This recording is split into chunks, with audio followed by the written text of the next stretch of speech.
Hello. Good morning.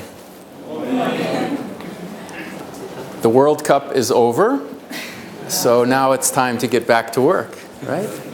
We're going to talk a little bit about fluency, reading fluency.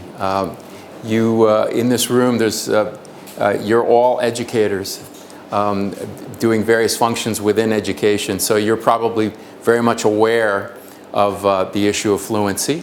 But we want to add a little more color to that discussion today and talk about some of the things that have come out of the National Reading Panel in the United States, which we think have big implications for the way reading can be introduced to students over the coming years. If you look at this definition, and there may be many different definitions of fluency, but the way we're defining it is fluency is the ability to read with sufficient ease and accuracy that the reader can focus attention on the meaning and the message of the text.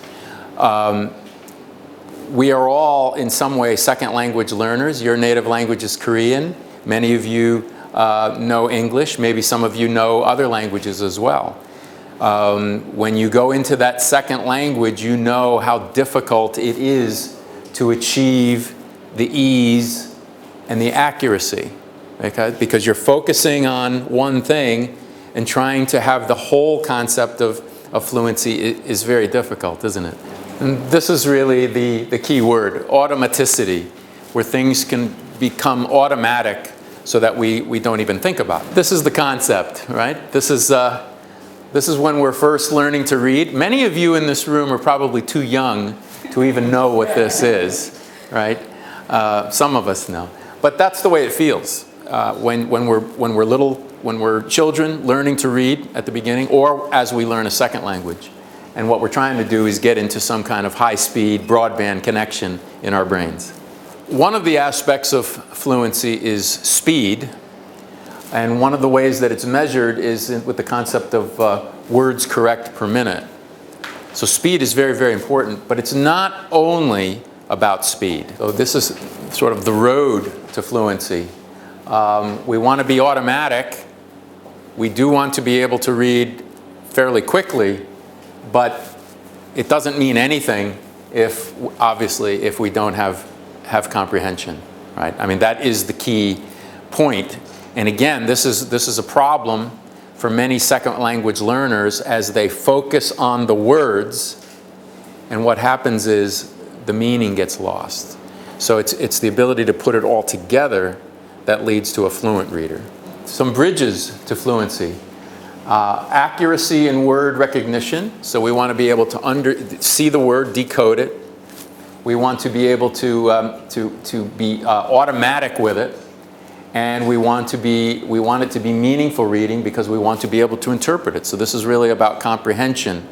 And as we comprehend, as things get more automatic, and as we comprehend the text, then that allows us to add another dimension, which is part of fluency, which is the concept of prosody. Prosody is when we're speaking with expression. If you ask a young child to read, and if they just read the word on the page, they are probably not understanding, versus when I read the word on the page, I really can understand what it's saying, and I can introduce the feeling and emotion of what I'm saying. That's another aspect that gives you a clear picture that they are truly interpreting it and the text is meaningful for them. In our work at Scientific Learning, we have been guided recently by this gentleman, Dr. Timothy Rosinski, and here is his website. And in the United States, he's considered one of the experts on the whole issue of reading fluency. So you might want to visit his website to get more information. Okay, so how do you build vocabulary comprehension and English proficiency at the same time? Whether you're a teacher in a school or in a language academy, or whether you're a parent helping your child read from a very early age. These are some of the structured activities that work in helping to build fluency. Certainly practice. Practice is important in everything we do. But the practice has to be structured. Just like for a good sports team, you want that practice to be meaningful based on what that sport is. Guided oral reading. Guided oral reading, the word guided is very important because that implies that there's some assistance in that reading endeavor. Contextual vocabulary. So knowing what a word means is one thing, but to know what that word means in the context of the reading passage, that's very important. And then comprehensive assessment. Are we truly understanding what we're reading, and can we measure that? For English proficiency, it's not just about silent reading, and we'll talk in a moment about what the National Reading Panel says about silent reading, but it's the ability to speak and to be understood, and the ability to actively engage. I mean, that really is fluency. As we think about being fluent in another language. My second language is Swedish. I'm American, but I live in Sweden, and I'm still struggling with the whole picture, to be truly fluent so that I can actively engage. So if someone said, "Can you read Swedish?" I would say yes. If someone said, "Can you speak Swedish?" I would say yes. If someone said, "Are you truly fluent in Swedish?" I would say not yet, right? Because I'm still working on this piece. Okay, so let's talk about the National Reading Panel's recommendation. So their first recommendation is to read. Okay, that's an easy one. But the most important one is this: read aloud. And to summarize their findings, basically they are saying that until you are fluent, well, before I get into that, so as Korean readers, you love to pick up a book and read it, and read silently, and you probably read many books, and you can read them silently. But that's because you already are proficient and fluent in that language, in Korean. What the National Reading Panel is saying is that until you become fluent, reading silently doesn't help very much. And it's a big error that many educators all around the world make, is assuming that because a child is reading silently, that they are actually becoming more fluent. Their findings say that until you become fluent, you need to read aloud. What do we do as parents when we read with our children? We ask them to read aloud. Okay, so intuitively, a parent knows this. So that's the first recommendation. Reading with a helper. As parents, who's the helper? Well, the parent. The parent is the helper. Read repeatedly. Reading that same story night after night with the little child. We do this instinctively as parents. So it's really guided oral reading has been shown in the research to develop reading fluency, not independent silent reading. Independent silent reading is great, but only after you've reached fluency. As there's an interaction between fluency and comprehension, one feeds the other. As we continue to build our fluency, our comprehension builds. As that comprehension, as our understanding gets higher, then we become more fluent. We're able to have more of this prosody that I talked about, being able to read with expression. So it feeds on itself throughout. And I think I can combine that with the next slide, where researchers have shown this as well. There's evidence that fluency is both a contributor to and a product of comprehension. So this constant interaction. So this is what the brain looks like. At Scientific Learning, we're constantly focusing on the brain research, neuroscience research. Fluent readers' brains are well organized in terms of the pathways, the highways of neurons. Non-fluent readers tend to have a little more disorganized brain maps. So this is what we're trying to achieve with good reading ability, good reading fluency ability. This chart is a little hard to read because the print is small, but essentially this is contributed by Dr. Rosinsky. But essentially this would show for the grade levels in the United States what would be the typical number of words correct per minute that a student should be reading, not only reading at that speed, but also with good comprehensions, with good accuracy. Now, when we apply this, these tend to be native speakers, English first language.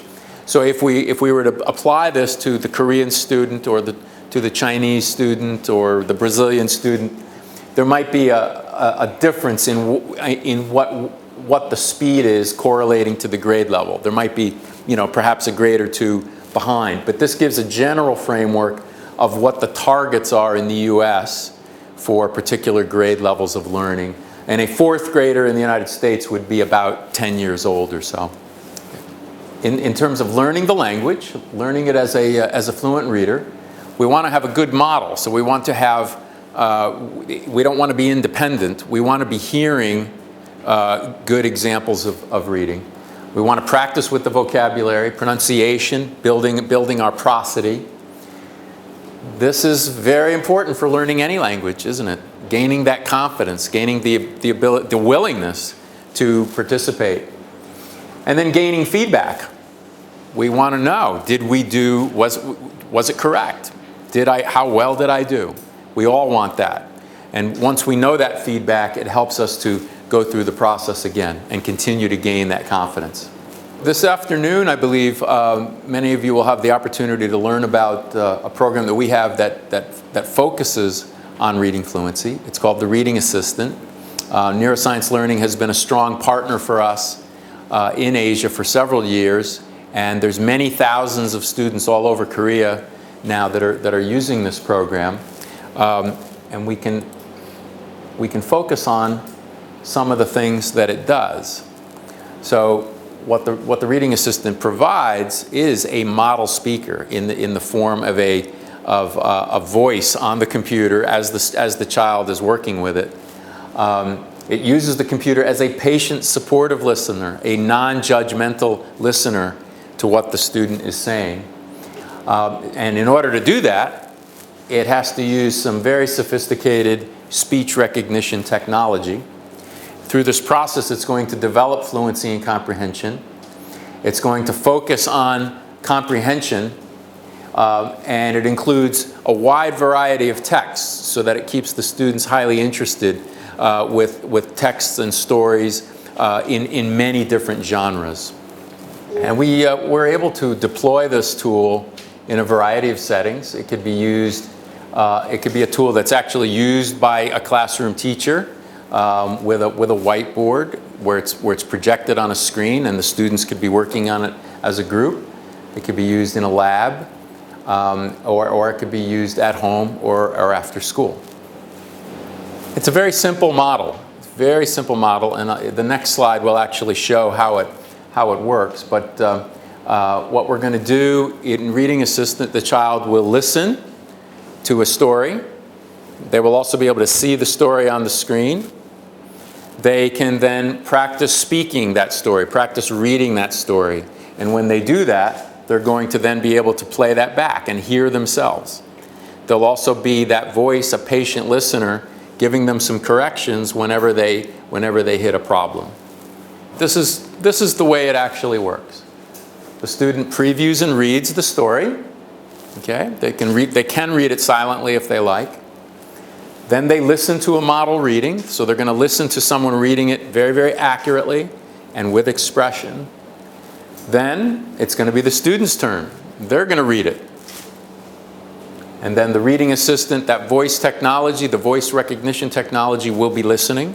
It will be recording results as it goes. It will be counting the correct words per minute. But in the background, if the child makes a serious mistake, the voice can come on and correct them so that they can then reread it. If they've made it an error, they can reread it and get it correct. Then we want to check for comprehension. It's not only about speaking the words correctly, but it's about understanding what was read. So they'll take the quiz, and then Reading Assistant will produce a report of their results. So it's a nice, simple model of reading, getting correction where needed by someone who's non-judgmental, which is the computer, rereading it, and then and then taking a test about the text that was read. This is the final slide, and I think this slide kind of sums up what Reading Assistant is. Basically, we've given the computer some ears, so those ears can listen to that child and be a nice coach for that child as they read. And it gives the child confidence because it's not some angry teacher or angry parent saying you didn't do it right. It's the computer voice is very non-judgmental. Okay, so it makes for a very good situation. So that's a little bit about Reading Assistant, but more importantly, in the context of the whole discussion about reading fluency. Also, there's a very, very important notion that reading aloud is a very, very crucial ingredient in getting a child to become reading fluent in any language. So that's what I hope the takeaway message is. So with that, I thank you very much. And Julian, if you want to summarize, yeah. Thank you very much.